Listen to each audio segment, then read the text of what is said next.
नमस्कार, Delhi metro NCR bulletin में आपका स्वागत है। आइए नजर डालते हैं आज की ताजा ट्रेन खबरों पर। बरसते गोलों के बीच फंसी पाक की छात्रा को भारत ने निकाला। पीएम मोदी को थैंक यू कहकर अस्मा बोली बड़ी मुश्किल में थी। पाकिस्तानी महिला ने यूक्रेन से सुरक्षित निकलने पर पीएम मोदी का धन्यवाद किया। महिला ने कहा, आपका बहुत शुक्रिया हमें सुरक्षित निकालने के लिए। यूक्रेन का रूस को करारा जवाब। 2 दिन में मार गिराए 2 बड़े अफसर। अब रेजिमेंट कमांडर को किया ढेर। यूक्रेन ने वोल्गोग्राड रेजिमेंट के लेफ्टिनेंट कर्नल यूरी आगरकोव को ढेर कर दिया है। यह रूस के लिए 2 दिन में दूसरा बड़ा झटका है। अमेरिकी राष्ट्रपति बाइडेन का पुतिन पर हमला। कहा, यूक्रेन में कभी नहीं होगी पुतिन की जिद। शहर कब्जा लेंगे लेकिन पूरा देश नहीं संभाल पाएंगे। यूएस के राष्ट्रपति का कहना है कि रूस के राष्ट्रपति पुतिन की यूक्रेन में कभी भी जीत नहीं होगी।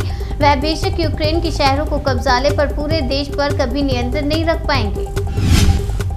ब्रिटिश संसद में बोले प्रेसिडेंट जेलेंस्की, रूसी हमलों के आगे नहीं झुकेगा यूक्रेन। सांसदों ने खड़े होकर दिया सम्मान। जेलेंस्की ने कहा कि हम हार नहीं मानेंगे, हम हारेंगे नहीं, हम अंत तक लड़ेंगे। समुद्र में, हवा में, हम अपनी जमीन के लिए लड़ते रहेंगे, चाहे कुछ भी हो। ममता बनर्जी का बीजेपी पर बड़ा हमला बताया दंगाई और भ्रष्ट पार्टी। 2024 में सत्ता से हटाने का किया दावा। पश्चिम बंगाल की मुख्यमंत्री ममता बनर्जी ने कहा कि बंगाल में राम और वाम ने हाथ मिलाया है, लेकिन यह राज्य दिखाएगा कि 2024 के लोकसभा चुनाव में बीजेपी को कैसे हराया जाए। कश्मीर के 3 जिलों में जमात कार्यकर्ताओं के ठिकानों पर एनआईए की ताबड़तोड़ छापेमारी। 3 हिरासत में जब्त किए सामान। राष्ट्रीय जांच एजेंसी ने प्रतिबंधित संगठन जमात इस्लामी के खिलाफ दर्ज मामले में बुधवार को कश्मीर घाटी में कई जगहों पर छापे मारी। अखिलेश यादव के आरोपों पर बीजेपी नेता अनुराग ठाकुर का पलटवार। कहा, 2 दिन पहले ही ईवीएम हो गई बेवफा। केंद्रीय सूचना एवं प्रसारण मंत्री अनुराग ठाकुर ने मंगलवार देर शाम अपने एक पुराने बयान में कहा कि यह वही सपा है जिससे जनता खफा है और 10 मार्च को अखिलेश कहेंगे ईवीएम बेवफा है। अगली खबर पंजाब से है। नतीजों से पहले ही पार्टी ने दिए जीत के लड्डू के ऑर्डर्स। मिठाइयों की दुकानों पर लगी भीड़। ओवरटाइम कर रहा है स्टाफ काम।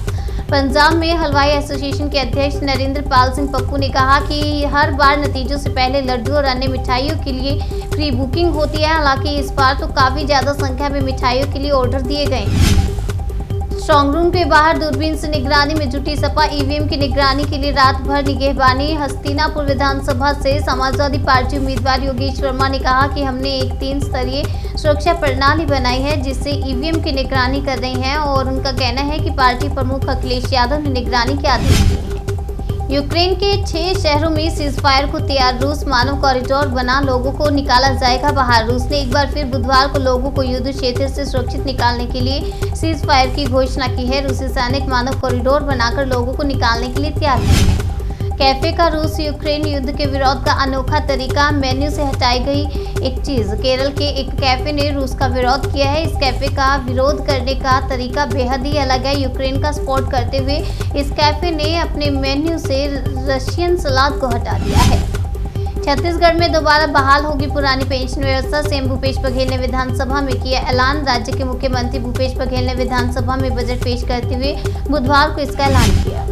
बांदा में पोलैंड से आए 2 नागरिक सीख रहे हैं जैविक खेती के गुर। गांव की जीवन शैली से हुए प्रभावित। हर साल कभी पोलैंड, कभी जर्मनी सहित लगभग 1 दर्जन देशों के किसान यहां आते हैं। रुककर हफ्तों जैविक खाद बनाना, जैविक खेती किस तरह से करना सीखते हैं और यहां की संस्कृति और रहन सहन में ढल जाते हैं। संयुक्त राष्ट्र ने यूक्रेन की महिलाओं को सराहा। कहा, देश की रक्षा करने में उनकी वीरता अतुलनीय। संयुक्त राष्ट्र महिला प्रमुख सीमा बाफूस ने परिषद में कहा कि यूक्रेन की मानवीय आवश्यकता कई गुना बढ़ रही है और देश छोड़कर भाग रहे ज्यादातर लोगों में महिलाएं और बच्चे शामिल हैं।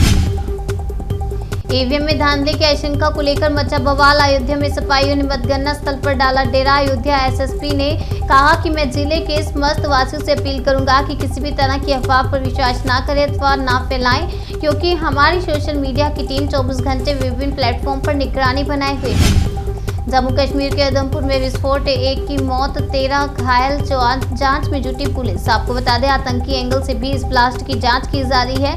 इस विस्फोट में 14 लोग घायल हो गए। अलीगढ़ में दबंगों ने 27 मकानों पर रात में चलवाया बुलडोजर। इस जमीन पर गरीबों के थे घर और प्लॉट। एसएसपी कला निधि नेथानी ने जानकारी देते हुए बताया कि उनके पास रोवावर इलाके के रहने वाले दर्जनों परिवार कुछ दबंगों द्वारा उनके मकानों को गिराने की शिकायत लेकर पहुंचे थे और इस मामले में जांच कर थानाध्यक्ष को कार्रवाई करने के निर्देश दिए गए। रूस यूक्रेन जंग के बीच जेलेंस्की की पत्नी का पुतिन पर बड़ा हमला। बोली, ना हार मानेंगे ना हथियार डालेंगे। यूक्रेन की फर्स्ट लेडी ने लिखा है कि 24 फरवरी को हम सभी रूस के हमले के साथ जाग गए। टैंकों ने यूक्रेन की सीमा को पार किया, विमानों ने हमारे हवाई क्षेत्र में प्रवेश किया। दिल्ली में ट्रेन से अब बुलेटिन में फिलहाल इतने। तब तक के लिए मुझे दीजिए इजाजत और देखते रहिए नेशनल इंडिया।